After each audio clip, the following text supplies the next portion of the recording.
आम्हाला संस्कार करायचे असतात, मग आम्ही शिडी घेऊन मागं लागतो. मला माहीत नाही हे असं झालं पाहिजे, मला माहीत नाही ते तसं झालं पाहिजे. पोरं म्हणजे असं सॉफ्टवेअर नाही आहे की आपण प्रोग्राम टाकला आणि पोरं तशी वागायला सुरू करतील.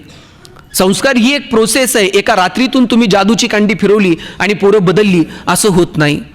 किंवा तुम्ही ठरवलं आहे की नाही आता संस्कृतीचं अधिपतन होतं आहे, परकीय संस्कृतीचं भारतीय संस्कृतीवरती अधपतन होतं आहे, आता आपण असं काहीतरी सॉफ्टवेअर तयार करू आणि उद्यापासून समाज व्यवस्था बदलेल, असं होत नाही. म्हणून बदलाची प्रक्रिया ही टप्प्यात, एखादा माणूस जर म्हटला मी याला शिकवलं आहे, मला असं नेहमी वाटतं शिकवणं ही प्रोसेस नाही आहे. कुणी कुणाला काही शिकवत नाही, आपण फक्त शिकण्यासाठी पोषक वातावरण निर्माण करतो. एखादा शेतकरी म्हणतो हे आंब्याचं झाड मी वाढवलंय म्हणजे काय केलंय? त्याला फक्त चांगलं खतपाणी घातलं असेल का? शेतकरी असा खोडात शिरतो आणि फांद्यानं वाढत जातो? असं नाही होत. फक्त पोषक वातावरण निर्माण केलं जातं. पोरं आपोआप शिकतात, पण त्यांनी काय शिकावं याच्यासाठी काही पोषक वातावरण आम्हाला पालक म्हणून, शिक्षक म्हणून, समाजातला एक सुजाण नागरिक म्हणून आम्हाला ते पोषक वातावरण निर्माण करता येईल का? मला वाटतं याची दखल आपण घ्यायला हवी. तुम्ही माहेरी गेल्याबरोबर ती पटकन जवळ घेते, भाकरीचा तुकडा ओवाळून टाकते, पाणी ओवाळून टाकते, जवळ घेते, तिचे ओठ गालावर लावते. म्हाताऱ्या आईनं नुसते ओठ गालावर लावले तरी प्रवासाचा सगळा शीण संपून जातो की नाही? काय मजा आहे त्या स्पर्शामध्ये. मी आता बघतो बायका लिपस्टिक पुसेल म्हणून पोरांना पण फ्लाइंग किस द्यायला लागल्या. चलो बाबा टेक केअर. त्या पोरांसोबत किमान तो स्पर्श आमचा कायम राहायला नको? तुम्ही माहेरी गेलात आणि माहेरावरून सासरी यायला निघालात, तुमच्या आईनं तुमची पिशवी कधी रिकामी पाठवली का? 4 शेंगा घेऊन जा, वांगे घेऊन जा, दूध घेऊन जा, भाजी तर नेते का? पापड केलेत, लोणचं केलेलं आहे. काय आईला असं वाटतं पुरीची पिशवी कधी रिकामी जाऊ नये. काय ही प्रेमाची वीण आहे, काय हा प्रेमाचा धागा आहे. तुमच्याकडे ही अशी माणसं आहेत तर तुम्ही त्यांना जपा, तुम्ही त्यांच्यासोबत संवाद ठेवा. घरातली म्हातारी माणसं ट्यूबलाईट इतका प्रकाश देत नाहीत, पण त्यांचं देवघरात निरंजनासारखं तेवत राहणं महत्त्वाचं असतं. आपली संस्कृती ही त्यागातून फुलणारा आनंद सांगणारी आहे. 4 भाऊ जर असतील त्यात एक कारभारी असतो. आणि जुन्या काळात बघा कारभारी कोणाला म्हणायचं? ज्याची चप्पल फाटलेली तो कारभारी. त्या आधी भावांचं बघणार, त्याच्या पोरांचं बघणार आणि मग स्वतःकडे बघणार. घरात एक जण कुणीतरी नोकरीला लागायचा, 2-3 जण गावाकडं शेती करायची. मग जो नोकरीला लागलाय त्यानं फक्त स्वतःपुरतं बघायचं नाही, त्यानं गावाकडच्या भावाला जमीन घेऊन देत आहे, त्याला पाईपलाईन करून देत आहे, बहिणीच्या पोरांची लग्न करत आहे, त्यांची शिक्षणं बघत आहे. त्याग होता, त्यागात मजा होती. गावाकडचा भाऊ शहरात निघाला तर ते भावाला काहीतरी भाजी घेऊन जात आहे, काहीतरी धान्य पाठवून देत आहे. एकमेकांमध्ये सामंजस्य होतं. नोकरदार जर शहरात असला, गावाकडचं पेशंट जरी सांगलीत ॲडमिट असलं तरी याच्या बायकोनं डबा तयार करून द्यायचा. त्यागामध्ये मजा होती. पैसे नव्हते पण जबाबदाऱ्या स्वीकारायला लोक तरबेज होती. आम्ही स्वच्छता अभियानामध्ये काम करायचो आणि शाळांमध्ये जाऊन मुलांना सांगायचो हात स्वच्छ धुवा, जेवणाचा तो टिफिन उघडायच्या अगोदर हात साबणानं स्वच्छ धुवा, त्याशिवाय जेवण करायचं नाही. एक शिक्षिका होती, तिनं खूप मनावर घेतलं की सगळ्या वर्गानं स्वच्छ हात धुतले पाहिजेत. त्या काय करायच्या, बादली घेऊन यायच्या दुपारच्या सुट्टीत आणि जेवणाच्या अगोदर मुलांना सांगायच्या हात धुवा इथे. स्वतः मग घेऊन त्यांच्या हातावरती पाणी ओतायच्या, साबण लावून स्वच्छ हात धुवायला लावायच्या, त्याशिवाय जेवणाचा डबा उघडायचा नाही. हा स्वच्छतेचा संस्कार आहे आणि हा स्वच्छतेचा संस्कार या लेकरांच्या मनावरती रुजावा याच्यासाठी एक शिक्षिका जाणीवपूर्वक प्रयत्न करत होती. वर्गातलं एक पोरगं इतकं उन्हाळ होतं ज्याला कधीही हात धुवायची सवय नव्हती. हा संस्कार त्याच्या घरातून त्याच्यापर्यंत आलेला नव्हता आणि मग त्या पोरावरती काम करायला अर्थातच वेळ लागणार होता. ते पोरगं काय हात धुवायचंच नाही. बाई सगळ्या वर्गात त्याच्या पाठीमागे छडी घेऊन पळायच्या आणि शेवटी ते पोरगं हात धुवायला शिकलं. ते झालं असं, दुपारच्या सुट्टीत, जेवणाच्या सुट्टीत ते डबा उघडायच्या आधी हात धुवायचं, पण बाईंच्या पदरा लिहून हात पुसायचं. बाई म्हटल्या कुठून मला पस्तावा झाला आणि याला मी हात धुवायला शिकवलं. बाई मुख्याध्यापकांकडे गेल्या आणि म्हटल्या गडबड झाली, सगळा वर्ग आता हात धुतो, एक पोरगं हात धुवायचं नाही. आता हल्ली तेही हात धुवायला शिकलंय, पण ते हात धुतंय आणि माझ्या पदरा लिहून पुसतंय, सगळी साडी खराब करतं. मुख्याध्यापक म्हटले ठीक आहे, आपण त्याच्या आईला बोलू. दुसऱ्या दिवशी त्याच्या आईला बोलवलं आणि विचारलं का हो तुमचा मुलगा जेवणाच्या अगोदर घरी स्वच्छ हात धुतो का? आईनं सांगितलं एरवी नव्हता धुत, पण 8 दिवस झाले मी बघते रोज हात धुतो. मुख्याध्यापकांनी विचारलो आणि पुसतो कुठे? जिथे हात धुतो तिथे काय नॅपकिन, टॉवेल, रुमाल काय ठेवलेलं असतं? अहो कशाचं काय, आत्ता कुठं ते हात धुवायला लागलंय, हात धुतंय रांजणाव आणि येऊन माझ्या पदराला पुसतंय. मुख्याध्यापकांनी विचारलं आणखी काही बदल त्याच्यात झालेत का? म्हणे हो आणखी एक बदल झाला आहे. म्हणे काय बदल झाला आहे? म्हणे मी शेतावर जायला निघाले का पदर बिदर असा कमरेला खोचून जायचे, हल्ली ते येते आणि मला म्हणते, आई पदर असा कमरेला खोचायचा नसतो. आमच्या बाई कशा टापटीप पिन करून येतात तशी पिन बिन करून गेलं पाहिजे. आमच्या बाई असा आंबाडा बिंबाडा नाही बांधत, केस असे विस्कटलेले नसतात, त्या कशा छान वेणी करून येतात तशी वेणी करून शेतावर जायचं. त्या मुख्याध्यापकांना इतका आनंद झाला आणि ते त्या बाईंना म्हणाले, बाई तुम्ही किती नशीबवान आहात. हे पोरगं घरी गेल्यानंतर त्याच्या आईमध्ये त्याच्या बाईंना बघतं आणि शाळेत आल्यानंतर त्याच्या बाईमध्ये त्याच्या आईला बघतं. याच्यापेक्षा काय चांगलं असू शकतो संस्काराच्या दृष्टीनं. मला वाटतं शिक्षकांनी संस्कारांसाठी झोकून दिलं पाहिजे. पालक काम करतात. कोणत्या पालकाला वाटतं का हो आपला मुलगा व्यसनी व्हावा? कोणत्या पालकाला वाटतं का आपल्या मुलांना कुणाला शिव्या द्याव्यात? कोणत्या पालकांना वाटतं का की त्याचं आयुष्य घडू नये? पण ते त्यांच्या परिस्थितीमध्ये इतके रांजलेले, इतके पिचलेले असतात की ठराविक गोष्टींच्या पलीकडे जाऊन किंवा ते कोणत्या भाषेत सांगावं हेही पालकांना कित्येकदा कळत नाही. म्हणून मी जसं म्हटलं की संस्कार करण्यासाठी दोन गोष्टी महत्त्वाच्या आहेत. एक आहे कुटुंब व्यवस्था आणि दुसरी आहे शिक्षण व्यवस्था. कुटुंब व्यवस्थेमध्ये सगळ्या कुटुंबाची इच्छा असते की येणाऱ्या पिढीनं चांगलंच जीवन जगावं, पण त्यांना ते कोणत्या भाषेत सांगावं ते समजत नसेल, कशा पद्धतीनं आदर्श निर्माण करावेत हे समजत नसेल. पण शिक्षण व्यवस्था नावाची एक व्यवस्था आपण जाणीवपूर्वक अशी निर्माण केलेली आहे की ज्यातून मुलांचं जगणं सुंदर व्हावं.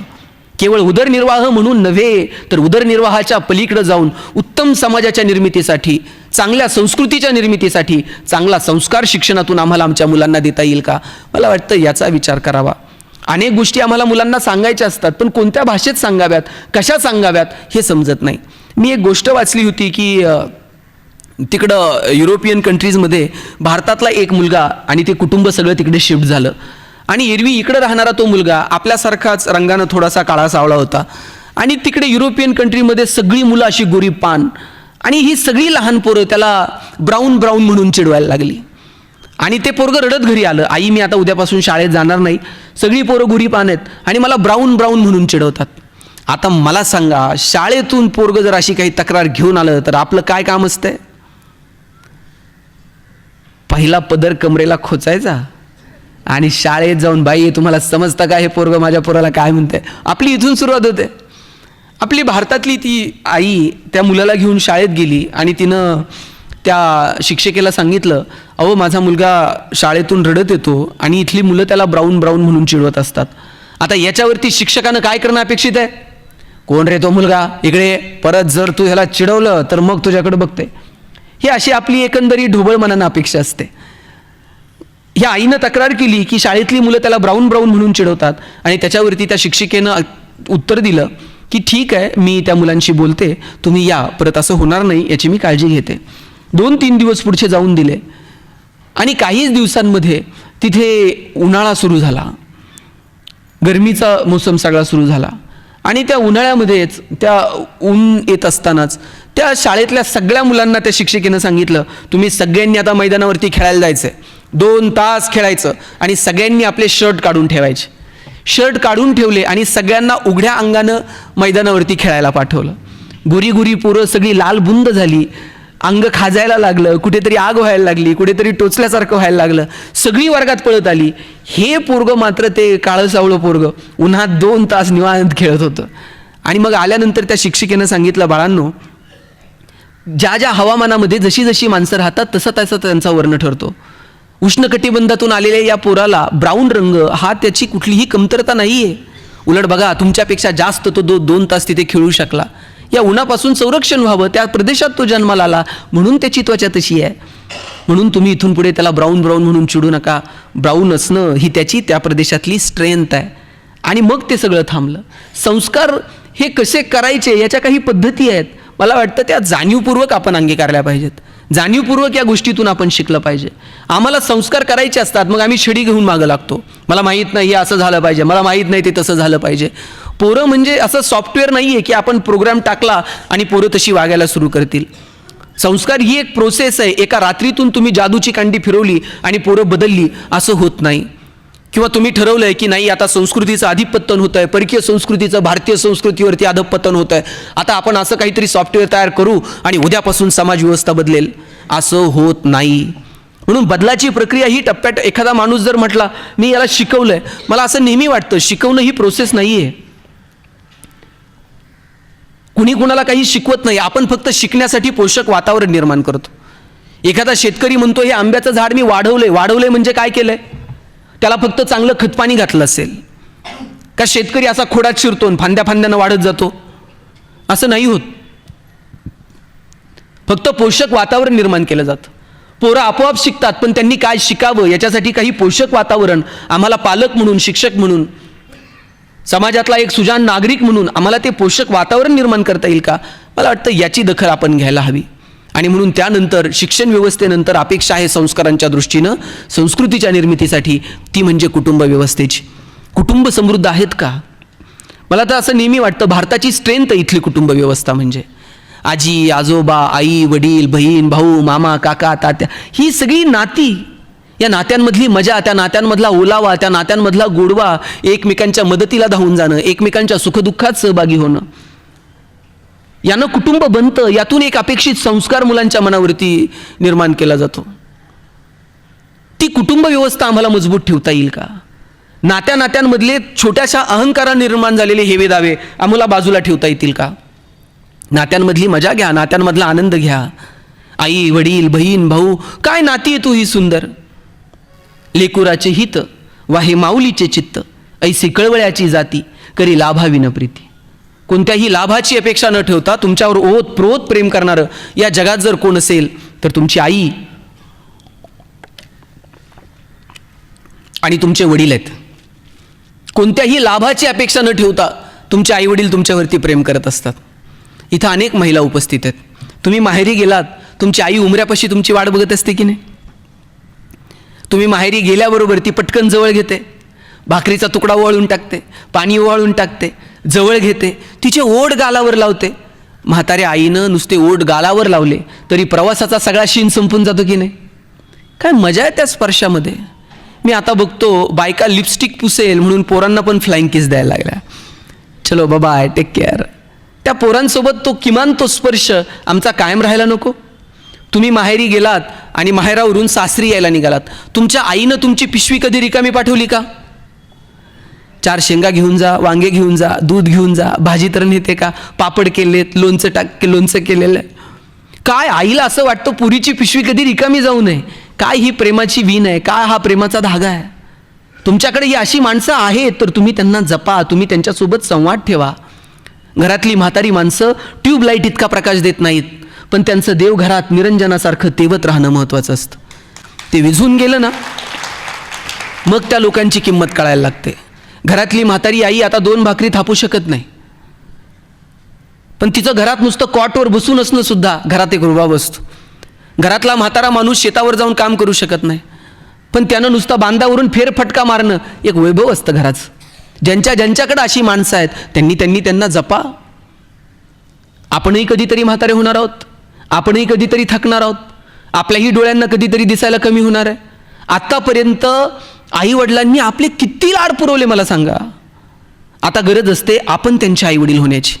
एका पोरानं आईला विचारलं, आई तुझे उपकार मला फेडायचेत, काय करू सांग? आई म्हणली, राजा एक काम कर, उपकार फेडायचेत ना, रोज तिकडे झोपत असतो, आज माझ्या शेजारी झोप, उपकार फिटले. एवढंच आहे ना. आईच्या उशीच्या शेजारी उशी ठेवली, लहान लेकरासारखा आईच्या शेजारी झोपला. याच्या डोळ्याला डोळा लागला आणि आई म्हटली, ए राजा जरा तांब्याभर पाणी आणतो का? आत्ता तर डोळा लागला होता, पण याला काय माहिती आहे आईचे उपकार फेडायचेत आणि आजच्याच दिवस आई शेजारी झोपायचे. मला आई आणतो की. तांब्याभर पाणी आणलं, आईच्या उशाला नेऊन ठेवलं. 10 मिनिटांनी याचा पुन्हा डोळा लागला आणि आईनं तांब्याभर पाणी अंथरुणात सांडून दिलं.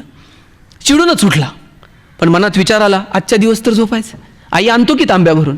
पुन्हा तांब्याभरून आणला, आईनं पुन्हा 10 मिनिटांनी पाणी सांडलं, तरीही त्यानं रागावरती नियंत्रण ठेवलं. सकाळी साखर झोपेत असताना आईनं 3ऱ्यांदा पाणी लोंढून दिलं आणि मग म्हटलं, आई तुला कळतं का नाही ग, सकाळी लवकर कामाला जायचं असते आणि 3दा पाणी सांडलंय. आई म्हणली, राजा 3दा पाणी सांडलं तर तुला राग आला? लहानपणी किती वेळा तू माझी साडी ओली केली असशील, कितीतरी वेळा मी अरे कुठं लग्न कार्याला घेऊन गेले तुला, तर पाहुण्या रावळ्यात तू माझी साडी खराब केलेली आहे, पण मी कधी चिडचिड केली नाही. लहानपणी कितीतरी वेळा तू मला रात्र जागवलंय. तुझ्या बापानं आणि मी कितीतरी वेळा तुला असं हातावरती घेऊन रात्र तुला झोप येत नाही म्हणून आम्ही आमच्या रात्री खराब केलेल्या आहेत, आणि तुला आत्ता थोडं 3दा पाणी सांडलं तर तुला राग येतो. माझं सगळ्या इथं असणाऱ्या तरुणांना सांगणं आहे, घरातली म्हातारी माणसं चुकत नाहीत असं नाही, चुकतात. आपण चुकत नव्हतो, आपणही चुकत होतो. म्हातारपण हे लहान लेकरांसारखंच असतं. म्हातारपणी ते अधिक चिडचिड करतात. थोडंसं एखादं वाक्य 10 वेळा बोलत असतील. एक वाक्य जर वडील 2दा बोलले तर आपण म्हणतो, बाबा आत्ताच सांगितलं होतं ना, काय 10 वेळा तेच विचारताय. लहानपणी आपण एक प्रश्न आईला बापाला 50-50 वेळा विचारलेला आहे.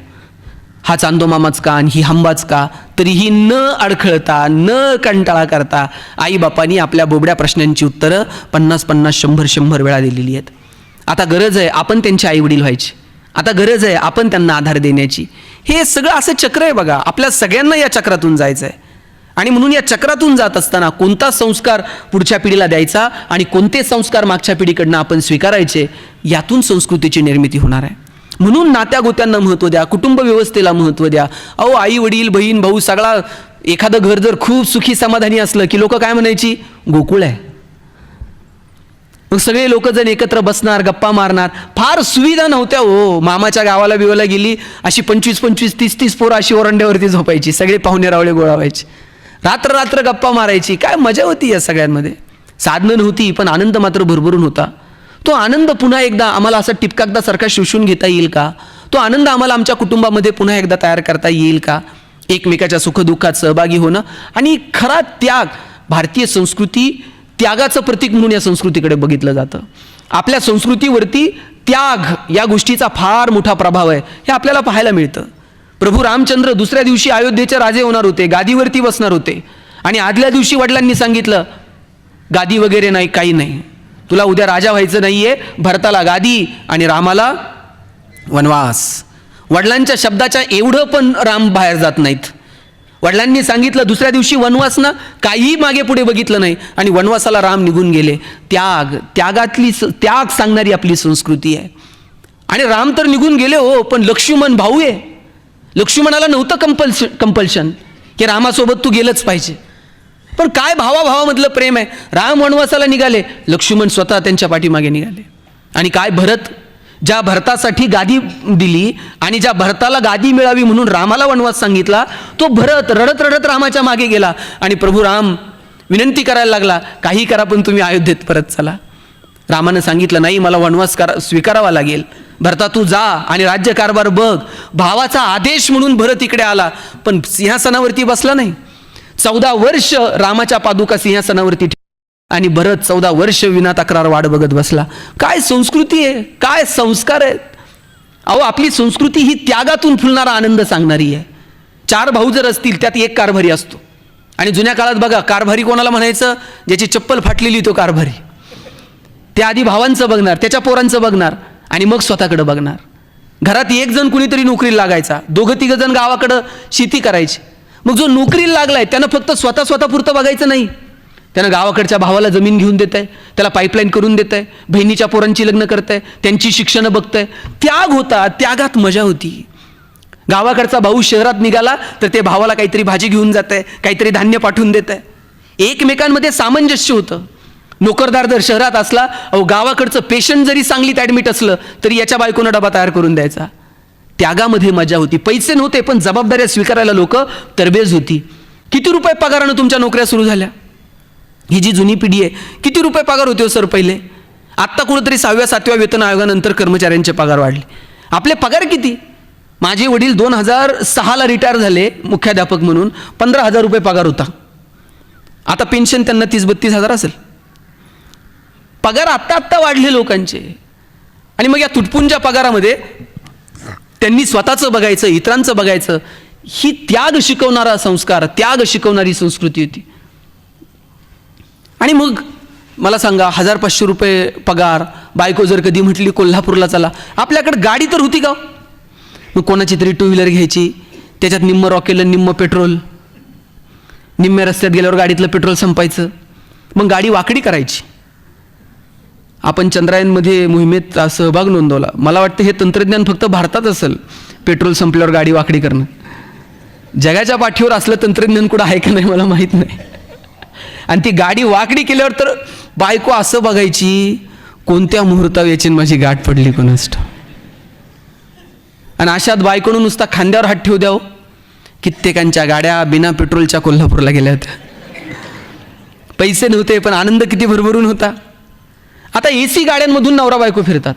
बायको तिकडच्या खिडकीतनं तिकडं बघते, नवरा इकडच्या खिडकीतनं इकडं बघतो, ड्रायव्हर मधल्या आरशातनं दोघांकडे बघत असतो. हे बोलत का नाहीत? आनंद कुठे हुरपळून गेला?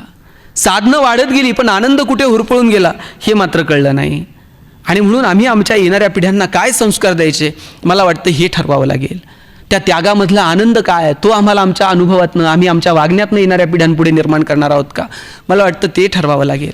म्हणून मी नेहमी म्हणतो, कुटुंब व्यवस्था मजबूत ठेवा, एकमेकांना वेळ द्या, एकमेकांना प्रेम द्या. माणसं जोपर्यंत जिवंत आहेत तोपर्यंतच त्यांना भेटता येतं. जोपर्यंत माणसं जिवंत आहेत तोपर्यंतच सहवास आहे, तोपर्यंतच संवाद आहे, तोपर्यंतच स्पर्श आहे. माणसं एकदा ढगात निघून गेली का मग मात्र सापडत नाहीत. दुसऱ्या गावात गेलेली माणसं परत भेटतील, दुसऱ्या देशात गेलेल्या माणसांना परत भेटता येईल. माणसं ढगात निघून गेली का मग मात्र स्पर्श नाहीत. तुमच्याकडे तुमचे आईवडील आहेत, त्यांना जपा. मुलींनो, तुमची आई तुम्हाला रोज फोन करते, दिवसभरातलं तुम्हाला सगळं आईला सांगायचं असतं. कधी कधी आई तिकडनं बोलत असते पण आपलं लक्ष नसतं.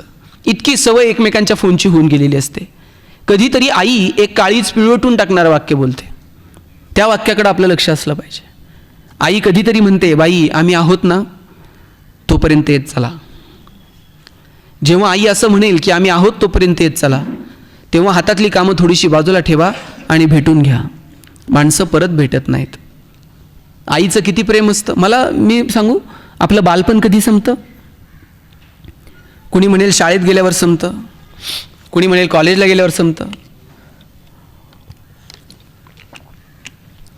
मी म्हणतो, तुम्ही म्हातारे झालात ना तरी तुमचं बालपण संपत नाही. बालपण तेव्हा संपतं जेव्हा आई जाते. आई गेली का समजायचं आपलं बालपण संपलं. आपली हसाई, पोरींची तर हसायची, रुसायची, फुगायची, रडायची सगळी जागा जर कोणती असते तर त्यांची आई असते. बहिणाबाई चौधरी असं दारात दळत बसलेल्या होत्या. एक वाटसरू रस्त्यानं चाललेला होता. त्या वाटसरूला जेवायला बोलवलं.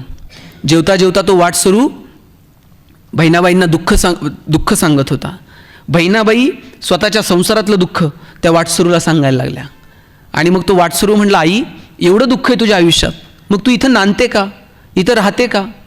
त्यावर बहिणाबाई म्हटल्या, लेकीच्या माहेरासाठी आई सासरी नांदते. माझी पोरगी जर माहेरी आली तर तिला माहेर असलं पाहिजे म्हणून मी इथं नांदते. कोण करतं पोरींनो एवढं प्रेम तुमच्यावर? तुमच्या वडिलांचं तर मुलीवर इतकं प्रेम असतं. माझा दावा आहे, वडिलांचं जेवढं मुलावर प्रेम आहे ना त्याच्यात थोडं तरी जास्त प्रेम बापाचं त्याच्या मुलीवर असतं. मुलानं जर बापाला काही मागितलं तर वडील म्हणतील 2 दिवस थांब, पगार होऊ दे, मग बघू. मुलीनं काही मागायला उशीर. बापाला असं वाटतं कधी देईल आणि कधी नाही. ज्या दिवशी मुलगी जन्माला येते ना त्या दिवशी वडिलांच्या मनात 2 विचार चमकून जातात. एक मुलीचं शिक्षण आणि दुसरं मुलीचं लग्न. 1 रुपया बाप बाजूला काढून ठेवत असतो. स्वतः फाटलेली तुटलेली चप्पल घालेल पण पोरीला मात्र चांगले शूज घेऊन देईल.